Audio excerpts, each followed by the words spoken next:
Today is the 23rd of 2026 of January.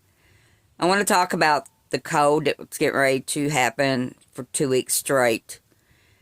If you have elevated homes, like I'm in a modular home, you need to leave all your faucets at a drip and open up the faucet cabinet doors underneath those sinks, including your kitchen sink.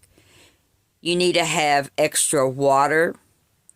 Even though our water lines won't freeze, if we have a massive main line water line break, they're going to turn our water off, and you're not going to have water for yourself and for your animals.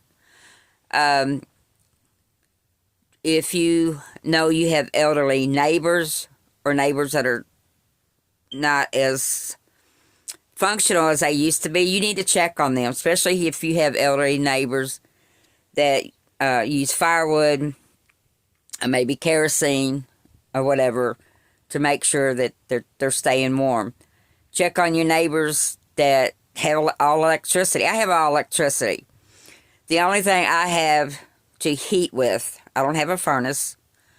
Only thing I have to heat with is 2 kerosene heaters. When it got down to 18 degrees the other day, it was 72 degrees in my house. I have a 3-bedroom modular home, and I have 2 bedrooms blocked off. That's another thing. If you have 2 extra bedrooms that you're not needing, then you need to block them off, shut the doors. But you can't just shut the door on them. You have to turn the vent off or put something, even if you have to get a concrete block and sit over that vent to keep the heat from going in those bedrooms. Because your furnaces are going to be running non-stop. If you have an older furnace, it's going to burn up real fast. If you lose your electricity, you're going to have to figure out how to stay warm. Get online.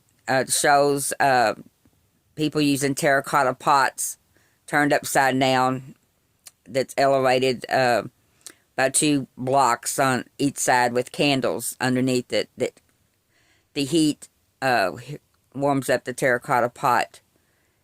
If you have animals, unless it's a horse or a cow, you need to give them extra hay and stuff. If you have animals that normally stay outside, you cannot leave those animals outside. You need to bring them in the house or give them away.